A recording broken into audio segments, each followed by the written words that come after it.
Shalom Gereja Tuhan Merdeka. Saya Melani, berikut MS Update untuk minggu ini.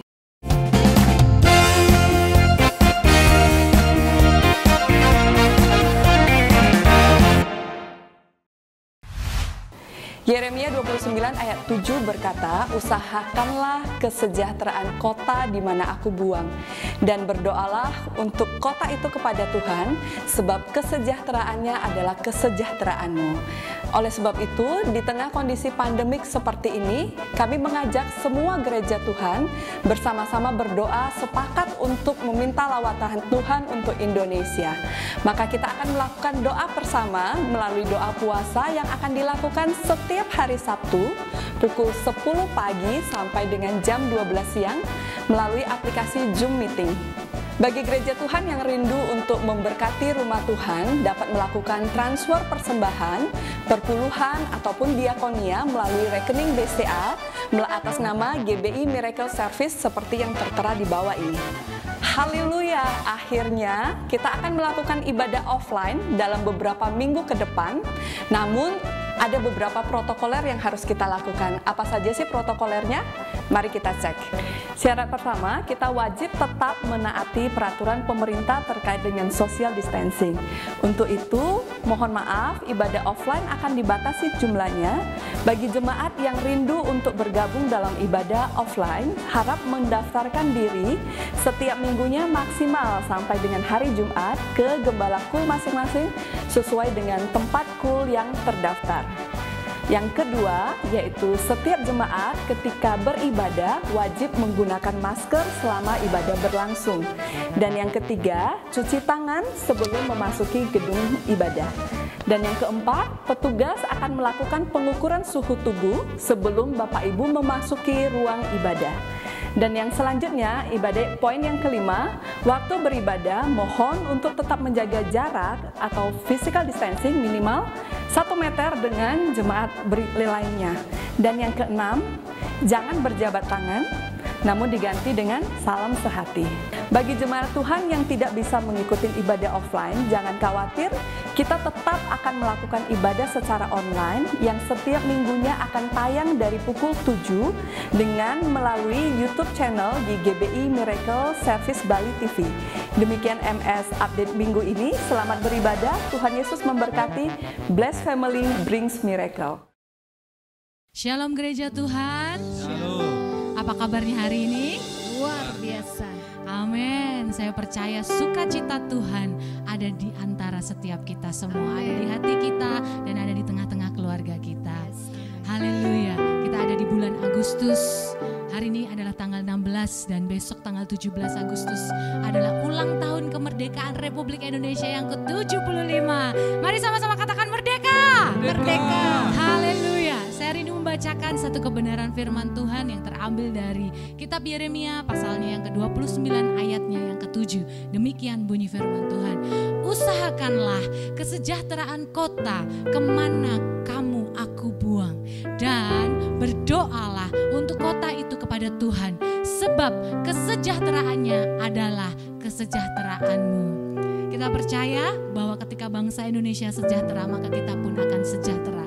Ketika bangsa Indonesia ini perekonomian dipulihkan, kita pun akan dipulihkan. Saya mau mengajak semua gereja Tuhan, mari kita bersepakat, kita sehati. Pagi hari ini kita naikkan penyembahan kita, amin. Kita naikkan doa kita dan kita bawa pujian kita yang terbaik. Kita bawa doa kita yang dengan penuh iman kepada Tuhan untuk Tuhan pulihkan bangsa ini, amin. Kita bersepakat, amin. Mari kita satu hati dalam doa. Pagi hari ini Tuhan, kami bisa bangun pagi dengan keadaan kami seperti hari ini. Kami tahu itu adalah berkat Tuhan. Kami bisa menikmati semua kebaikan Tuhan. Kami bisa menikmati kasih sayang Tuhan. Dan kami hidup di bangsa Indonesia yang sedang merayakan kemerdekaannya. Dan biarlah kemerdekaan bangsa kami juga menjadi kemerdekaan setiap kami. Kami datang membawa doa kami Tuhan. Kami datang membawa kerinduan yang terdalam di hati kami. Untuk bangsa kami ini dipulihkan. Untuk bangsa kami ini berjalan di jalan-jalan kebenaran-Mu. Kami merindukan pulau-pulau di bangsa ini bersukacita dan menyanyi, memuji, menyembah Engkau. dan dimulai dari setiap kami, gerejamu. Terima kasih Tuhan, biarlah pujian kami ini sampai kepada hadirat-Mu, menyukakan hati-Mu, dan pemulihan terjadi atas bangsa kami. Di dalam nama Tuhan Yesus kami bersyukur dan berdoa. Haleluya. Amin. Yes, haleluya. Mari mulai ucapkan berkat kita atas Indonesia. Mari mulai berkati bangsa ini. Mari mulai ingat keindahan bangsa ini. Mari mulai berkati, mari mulai berkati, mari mulai doakan bangsa ini. Mari mulai doakan para pemimpin atas bangsa ini. Mari kita doakan orang-orang yang luar biasa atas bangsa ini. Mari kita doakan presiden kita, wakil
restorasi.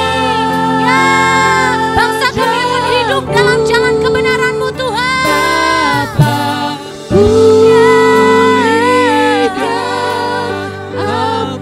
Yes, mari terus berkati bangsa Indonesia. Mari mulai perkatakan, ucapkan berkat-Mu atas bangsa Indonesia.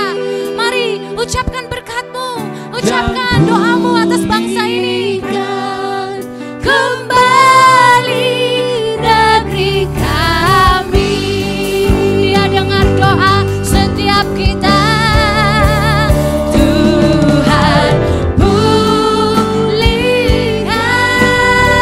Bapa pulihkan. Kami berdoa Tuhan, kami berdoa Tuhan. Pulihkan Indonesia Tuhan, pulihkan Tuhan para pemimpin kami Tuhan. Kembalikan kepada jalan kebenaran, bangkitkan anak-anak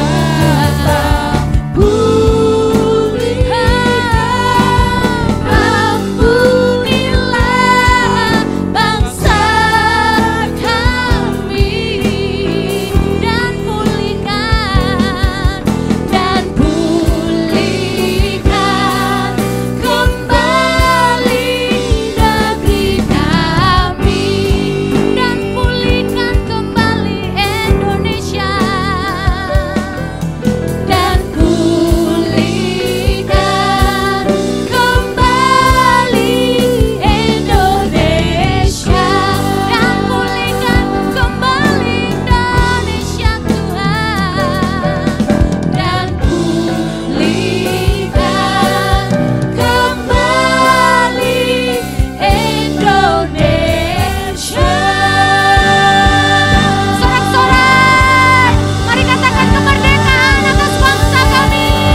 Merdeka, merdeka, bangsa kami dipulihkan, bangsa kami dipulihkan, bangsa kami dipulihkan, bumi kami disembuhkan. Kami ucapkan berkat atas Indonesia, kami ucapkan berkat atas Indonesia. Kiralabaya shikiri di kurabara-bara-bara shikara kurabakaya shikira bara-bara shikiri. Kami memberkati Indonesia, kami memberkati pulau-pulau, kami memberkati pulau Bali, kami memberkati pulau Jawa, kami memberkati pulau Sumatera, kami memberkati pulau Kalimantan, kami memberkati pulau Irian, kami memberkati Lombok Tuhan, kami memberkati ibu kota Jakarta. Di dalam nama Tuhan Yesus, pemulihan terjadi, kesembuhan terjadi. Haleluya, haleluya, haleluya. Pertobatan terjadi. Ya, pulau-pulau bersorak-sorai, pulau-pulau memuji Engkau, pulau-pulau bertepuk tangan, meninggikan Engkau. Setiap lutut bertelut, setiap lidah mengaku bahwa Yesus Kristus Tuhan adalah Raja di atas segala raja, Raja atas Indonesia, Tuhan atas bangsa kami, Tuhan yang mengasihi Indonesia. Yes God, yes God, yes God, yes God, yes God. Haleluya. Gereja Tuhan, sementara kita menaikkan doa dan berkat kita atas Indonesia, sementara kita memberkati bangsa Indonesia, sementara kita berdoa yang terbaik bagi bangsa Indonesia, lihatlah pemulihan Tuhan sedang kerjakan atas kehidupanmu. Pemulihan Tuhan sedang berikan atas keluargamu. Pemulihan ekonomi terjadi atas keluargamu. Di dalam nama Tuhan Yesus, semua yang kemarin mati hari ini dibangkitkan, hari ini dihidupkan. Terjadi miracle atas keluarga-keluarga. Terjadi miracle atas bangsa ini. Terjadi miracle atas kehidupan setiap gereja Tuhan. Haleluya, haleluya. Tidak pernah sia-sia doa kita, tidak pernah sia-sia permohonan kita di hadapan Dia. Haleluya. Sebab itu mari nyatakan Tuhan, Engkau yang berkuasa. Engkau berkuasa atas bangsa kami dan Engkau berkuasa atas hidup kami. Engkau berkuasa atas keluarga kami Tuhan.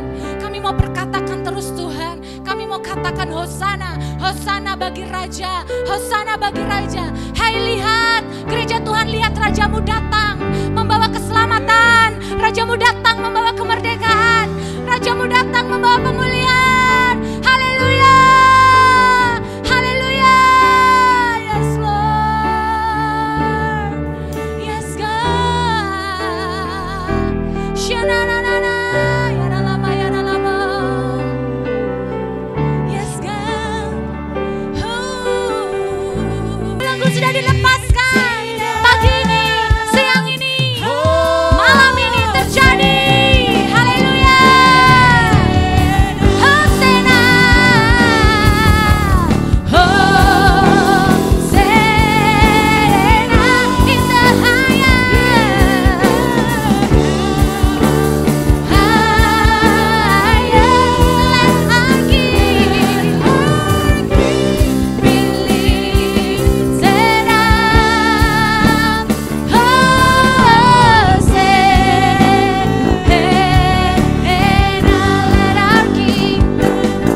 Shalom semuanya.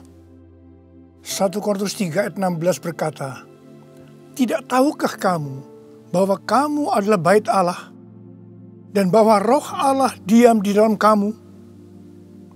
Pada saat kita bertobat dan percaya kepada Tuhan Yesus, maka Roh Kudus, Roh Allah masuk ke dalam hati kita.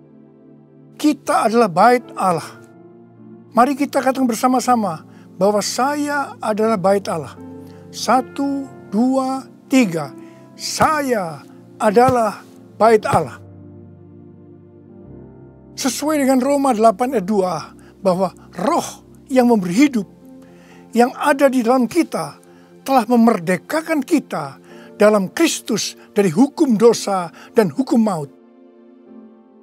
Pada tanggal 17 Agustus 2020, kita merayakan ulang tahun kemerdekaan Republik Indonesia yang ke-75. Seperti Tuhan memberikan kepada kita kemerdekaan, yaitu merdeka dari penjajahan hukum dosa dan hukum maut. Maka Tuhan sudah memberikan kemerdekaan bagi Indonesia dari segala bentuk penjajahan. Dirgahayu Republik Indonesia. Dalam masa pandemi COVID-19 ini, kita harus melakukan seperti yang tertulis dalam Yeremia 29 ayat 7. Yaitu kita harus mengusahakan kesejahteraan negara di mana kita tinggal. Dan berdoa untuk negara kita kepada Tuhan. Sebab kesejahteraan negara Indonesia yang tercinta ini adalah kesejahteraan kita semua. Yang mau melakukan ini katakan amin. Kita sebagai bait Allah harus hidup dipimpin oleh Roh Kudus. Bukan hidup menurut daging.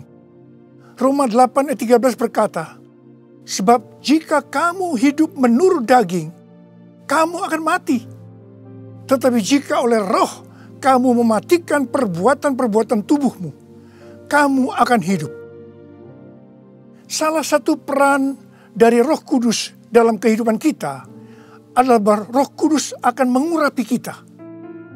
Pengurapan yang berasal dari Roh Kudus ini yang akan mengajar kita dalam setiap pemikiran, keputusan, dan langkah yang harus diambil. Selain itu, peranan Roh Kudus juga memberikan kepada kita kuasa untuk menjadi saksi Yesus dalam menyelesaikan amanat agung. Di dalam era Pentakosta ketiga ini, untuk menyelesaikan amanat agung, Tuhan menyediakan pengurapan dan kuasa double portion kepada kita. Kita akan melakukan apa yang dilakukan oleh Tuhan Yesus pada waktu Dia ada di bumi ini. Bahkan hal-hal yang lebih besar.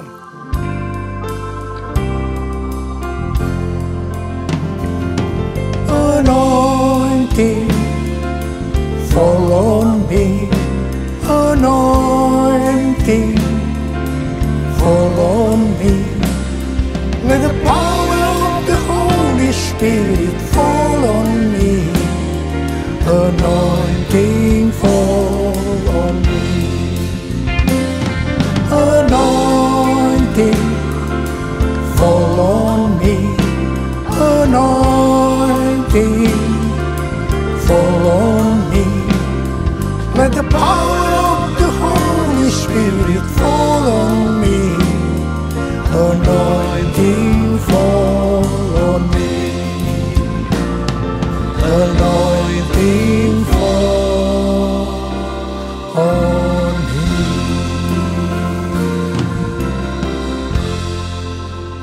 Daud adalah seorang yang sangat mengasihi Allah. Daud merindukan untuk mendirikan bait Allah. Tetapi Tuhan tidak mengizinkan karena Daud seorang prajurit yang banyak menumpahkan darah. Tuhan mengatakan bahwa yang akan mendirikan bait Allah adalah Salomo anaknya. Meskipun demikian, Daudlah yang mempersiapkan segala sesuatunya untuk membangun bait Allah itu. Termasuk menyediakan emas, perak, tembaga, besi, kayu, batu permata. Daud juga yang membuat blueprint. Daud berkata bahwa Tuhanlah yang memberikan ilham kepadanya untuk memberikan petunjuk tentang segala pelaksanaan rencana itu. Secara pribadi, Daud juga mempersembahkan emas dan perak untuk pembangunan itu. pada waktu Daud menantang bangsa Israel untuk memberikan sumbangan untuk pembangunan bait Allah, dikatakan bangsa itu bersuka cita karena mereka memberi dengan rela dan tulus ikhlas. Demikian juga dengan Raja Daud, dia sangat bersuka cita untuk membangun bait Allah yang adalah tubuh kita ini. Syarat yang utama adalah mengasihi Tuhan. Karena kita mengasihi Tuhan, maka kita akan mempersiapkan segala sesuatunya untuk membangun tubuh kita sebagai bait Allah, yaitu membangun kerohanian kita. Salah satunya dengan memberikan persembahan secara materi kepada Tuhan dan kepada sesama. Memberi kepada Tuhan dan kepada sesama bukan hanya bagi orang-orang yang berkelimpahan secara materi, tetapi juga untuk orang yang berkekurangan. Pada waktu kita memberi, seperti yang terjadi kepada Daud dan bangsa Israel, maka kita akan mengalami sukacita yang melimpah. Filipi 4 ayat 4 berkata, bersukacitalah senantiasa dalam Tuhan. Sekali lagi kukatakan, bersukacitalah. Dalam masa pandemi COVID-19 ini, banyak orang yang kehilangan sukacita. Itu memang rencana iblis untuk menghancurkan kita. Tetapi Tuhan memberikan kunci untuk mengembalikan sukacita itu, yaitu dengan cara memberi.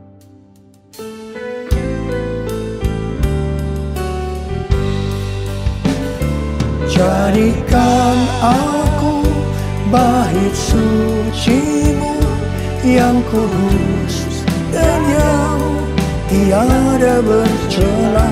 Jadikan aku mesbah doa-Mu bagi keselamatan bangsaku, bagi keselamatan bangsaku.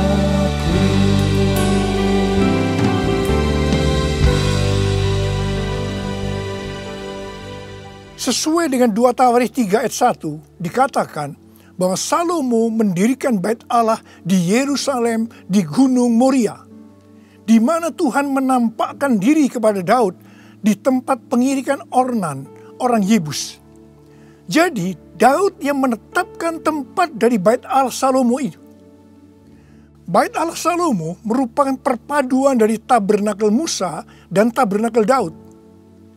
Tabernakel Musa berbicara tentang hukum Allah, sedangkan tabernakel Daud berbicara tentang doa, pujian, dan penyembahan. Sebagai bait Allah, maka kita harus hidup taat kepada firman Allah dan hidup dalam doa, pujian, dan penyembahan. Saya ingat kepada almarhum Bapak Octavianus sebagai pendiri dari YPPII Batu Malang. Setiap kali saya berkhotbah di kebaktian tahunan dari YPPI di Batu Malang, beliau selalu berkata seperti ini. Di dalam ibadah itu ada 2 unsur. Unsur yang pertama, doa, pujian, dan penyembahan. Unsur yang kedua, pemberitaan firman Tuhan. Itu saja, seperti di gerejanya Pak Niko. Bait Allah Salomo berada di Gunung Moria di Yerusalem. Gunung Moria adalah tempat di mana Daud disuruh Tuhan membuat mezbah bagi Tuhan dan mempersembahkan korban bakaran dan korban keselamatan. Setelah Daud melakukan itu, maka Tuhan mengabulkan doa Daud untuk negeri itu. Dan tulah penyakit sampar yang mengakibatkan 70.000 orang Israel mati berhenti menimpa orang Israel. Tuhan minta agar kita mempersembahkan korban kepada Tuhan, terutama di tengah-tengah pandemi ini, supaya doa kita dikabulkan Tuhan. Saya bersyukur kepada Tuhan, karena gereja-gereja di Indonesia pada saat pandemi COVID-19 mempersembahkan korban. Bilangan Research Center melakukan sebuah penelitian, dan hasilnya didapati bahwa sebagian besar gereja, yaitu sekitar 75%, pemasukan keuangannya menurun sampai dengan 60%. Tetapi yang luar biasa, Justru gereja yang keuangannya menurun 40-60%, gereja itu yang paling banyak memberi. Mereka memberi kepada anggota gereja, memberi kepada masyarakat, memberi kepada gereja lain, melakukan kerjasama dengan pemerintah, melakukan pelayanan sosial. Didapati juga satu hal yang menarik. Bahkan ini bagi saya suatu fenomena. Yaitu bahwa gereja dengan jumlah anak muda yang lebih banyak. Dalam hal ini anak muda yang berusia di bawah 21 tahun. Justru gereja itu terlihat lebih murah hati dan lebih peduli. Wow! Kemudian terjadi kebangkitan gerakan doa antar denominasi yang diikuti sebanyak 83,8% gereja. Mereka melakukan apa yang dikatakan Alkitab. Mereka bertekun dengan sehati dalam doa bersama-sama. Untuk bisa unity seperti ini, perlu pengorbanan. Saya percaya doa gereja-gereja Tuhan di Indonesia yang mempersembahkan korban seperti itu. Yang sekarang berdoa agar pandemi segera berakhir dan tidak terjadi resesi ekonomi, akan dikabulkan oleh Tuhan. Haleluya! Gunung Moria juga adalah tempat di mana Tuhan meminta kepada Abraham untuk mempersembahkan Ishak sebagai korban bakaran. Saya percaya bagi Abraham, hal ini pasti sulit untuk dimengerti. Ishak diberikan kepada Abraham dan Sarah pada waktu masa tuanya, di mana mereka sudah tidak mungkin lagi mempunyai anak. Ishak adalah anak tunggal. Hati Abraham sangat lekat kepada Ishak. Dan tiba-tiba Tuhan meminta kepada Abraham agar Ishak dipersembahkan sebagai korban bakaran. Dalam hal ini, Tuhan menguji Abraham apakah Abraham lebih mengasihi Tuhan dibanding mengasihi Ishak. Ternyata dalam pergumulan yang sangat berat ini, Abraham menang. Abraham lebih mengasihi Tuhan ketimbang mengasihi Ishak. Supaya menjadi pemenang dalam pergumulan ini, perlu pengorbanan. Setelah Abraham lulus dalam ujian ini, dia diberkati Tuhan berlimpah-limpah.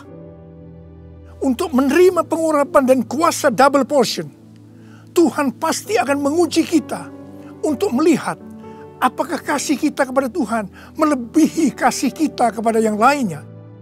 Termasuk keluarga, uang, harta, kedudukan, harga diri, dan lain-lainnya. Kita harus keluar sebagai pemenang.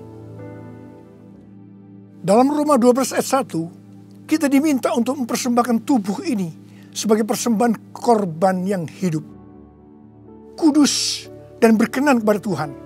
Sebab itu adalah ibadah kita yang sejati. Untuk mempersembahkan tubuh ini sebagai persembahan yang hidup, artinya tidak mati secara rohani, tidak suam-suam kuku, kudus dan berkenan kepada Tuhan. Itu perlu pengorbanan. Tidak benar kalau ada orang yang mempunyai pengertian bahwa setelah kita lahir baru, kita bebas melakukan apa saja dengan alasan pasti Roh Kudus yang menuntun sehingga Bapa akan tersenyum. Tidak benar. Justru kita harus berusaha sungguh-sungguh untuk mempersembahkan tubuh ini sebagai persembahan yang hidup, kudus, dan berkenan kepada Tuhan. Untuk itu perlu pengorbanan.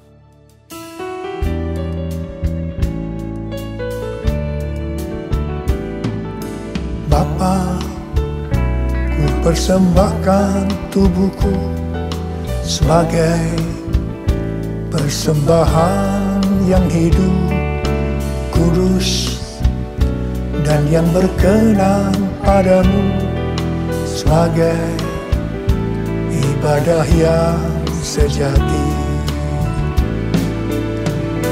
Ku sembahkan Tuhan, ku sembahkan Tuhan, ku serahkan hidupku kepadamu untuk kemuliaan nama-Mu, untuk kemuliaan nama-Mu.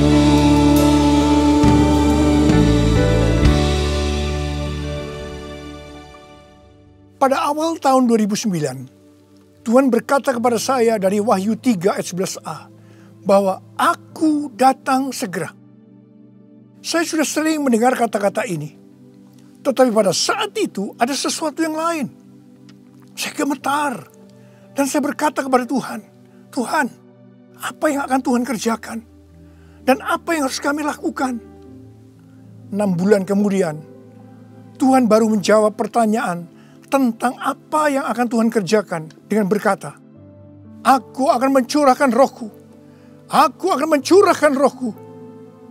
Pada saat Roh Kudus dicurahkan, akan terjadi seperti yang terdapat dalam Yoel 2 ayat 28 sampai dengan 32. Ada 3 tanda yang akan terjadi. Tanda yang pertama, anak-anak, pemuda, dan orang tua akan dipakai Tuhan secara luar biasa. Katakan amin. Tanda yang kedua, mujizat akan terjadi luar biasa.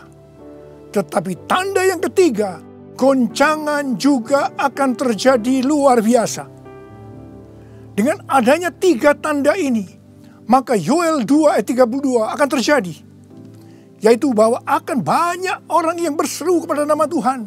Dan mereka yang berseru kepada nama Tuhan, mereka akan diselamatkan. Artinya, akan terjadi penuaian jiwa besar-besaran.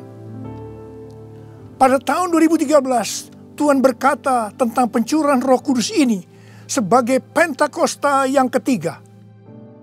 Ini sesuai dengan nubuatan William Seymour pada tahun 1909, yaitu kira-kira 100 tahun ke depan, yang berarti pada zaman now akan terjadi pencurahan Roh Kudus yang luar biasa, yang melebihi pencurahan Roh Kudus di Azusa Street. Sejak saat itu saya terus-menerus memperkatakan tentang hal ini. Siapa yang mengira bahwa goncangan yang terjadi pada tahun 2020, pada waktu era Pentakosta ketiga, ini adalah pandemi COVID-19. Di sini jelas bahwa pandemi COVID-19 ada hubungannya dengan aku datang segera. Pada waktu Tuhan Yesus ditanya oleh murid-muridnya, apa tanda kedatanganmu dan tanda kesudahan dunia ini? Tuhan Yesus menjawab dari Matius 24 ayat 4 sampai dengan 14, yang juga terdapat dalam Lukas 21 ayat 8 sampai dengan 19, yang intinya akan terjadi yang pertama, goncangan terhadap orang percaya. Yang kedua, goncangan terhadap semua orang yang di bumi. Yang ketiga, pemberitaan Injil di seluruh bumi. Dalam goncangan tadi, salah satunya disebutkan penyakit sampar, yang berarti COVID-19 termasuk di sini. Jadi, pandemi COVID-19 ini adalah bagian dari tanda-tanda kedatangan Tuhan Yesus untuk kali yang kedua. Yang perlu diingat adalah bahwa yang pertama, kita tidak mengatakan bahwa setelah pandemi ini Tuhan Yesus pasti datang kembali. Dalam hal ini kita tidak pernah tahu. Yang kedua, kita juga tidak bisa berkata bahwa Tuhan Yesus pasti belum datang setelah pandemi ini, atau lama setelah pandemi ini berakhir. Dalam hal ini pun kita juga tidak pernah tahu. Yang penting adalah bahwa pandemi COVID-19 ini adalah warning kepada kita bahwa kedatangan Tuhan Yesus sudah semakin dekat. Kalau dalam kitab Wahyu saja, Tuhan Yesus berkata, aku datang segera sebanyak 4 kali. Waktunya sudah dekat, waktunya sudah singkat sebanyak 2 kali. Apalagi hari-hari ini. Pasti kedatangan Tuhan Yesus sudah sangat-sangat dekat.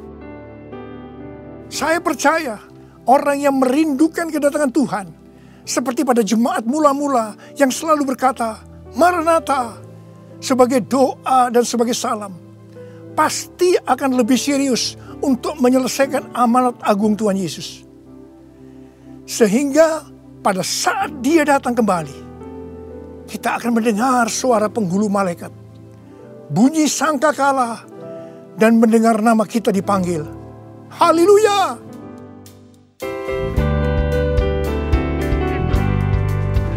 Kalau bunyi sangkakala, kalau bunyi sangkakala, kalau bunyi sangkakala, kalau namaku dipanggil ku ada, kalau namaku dipanggil ku ada. Siapa yang percaya pada saat nama kita dipanggil, kita akan mendengar panggilan itu? Sebelah angkat tangan. Mari, saudara yang percaya, nyanyikan lagu ini bersama saya. Tak lama lagi kita bertemu Tuhan. Tak lama lagi kita bertemu Tuhan. Amin. Tak lama lagi kita bertemu Tuhan. Haleluya, haleluya, kita bertemu Tuhan. Haleluya, haleluya, kita bertemu Tuhan.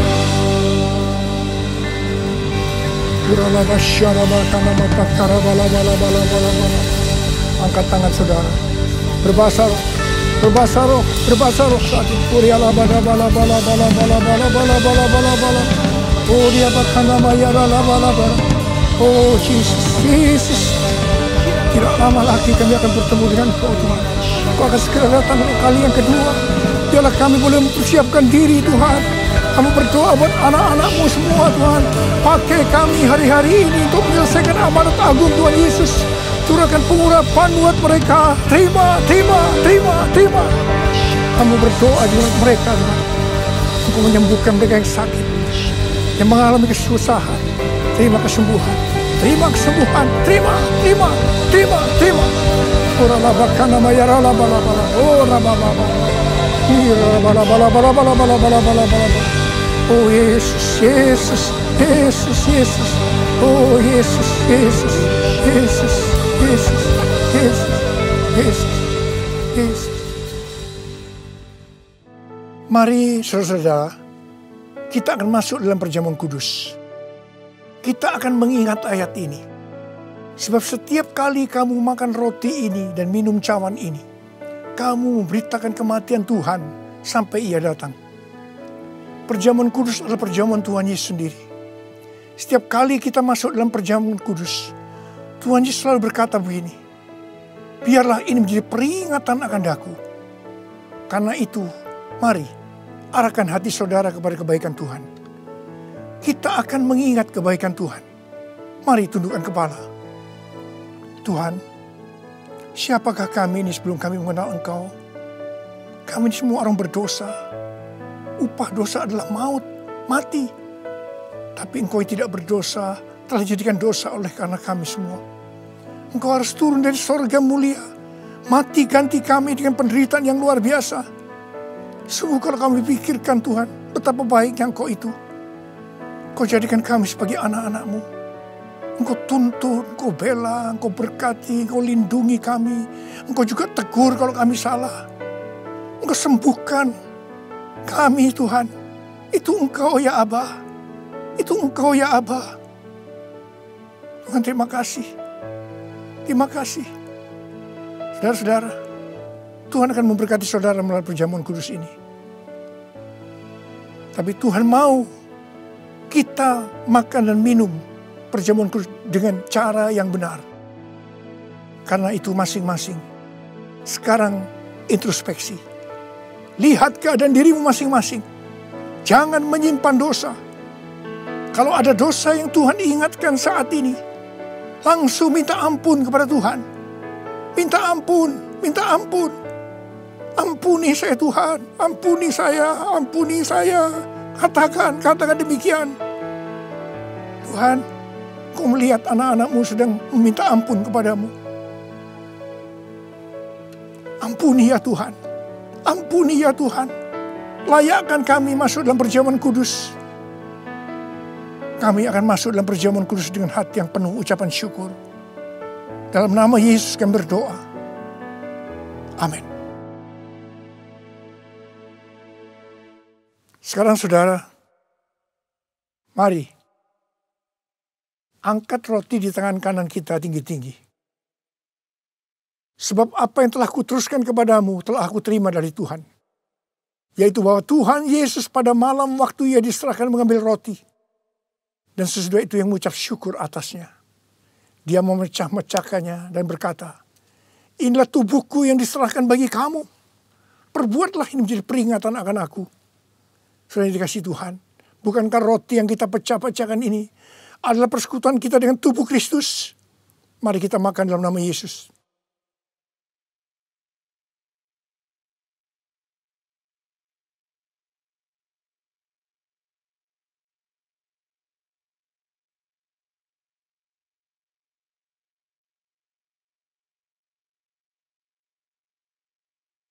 Sekarang angkat cawan di tangan kanan saudara tinggi-tinggi.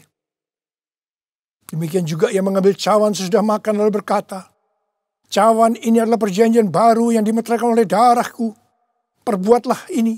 Setiap kali kamu meminumnya menjadi peringatan akan aku. Saudara dikasih Tuhan, bukankah cawan pengucapan syukur yang atasnya kita ucapkan syukur adalah persekutuan kita dengan darah Yesus? Mari kita minum dalam nama Yesus.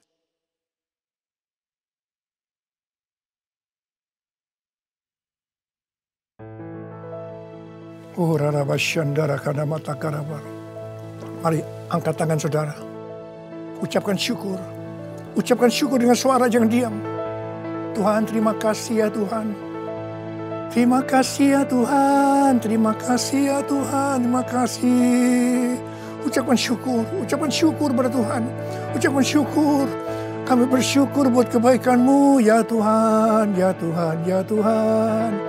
Kami bersyukur, kami berterima kasih kepadamu ya Tuhan. Terima kasih Yesusku, terima kasih Yesusku. Puji syukur hanya bagi Tuhanku. Terima kasih Yesusku, terima kasih Yesusku. Puji syukur hanya bagi Tuhanku. Terima kasih Yesusku, terima kasih Yesusku. Puji syukur hanya bagi Tuhanku. Terima kasih Yesusku, terima kasih Yesusku. Puji syukur hanya bagi Tuhanku. Puji syukur hanya bagi Tuhanku. Puji syukur hanya bagi Tuhanku.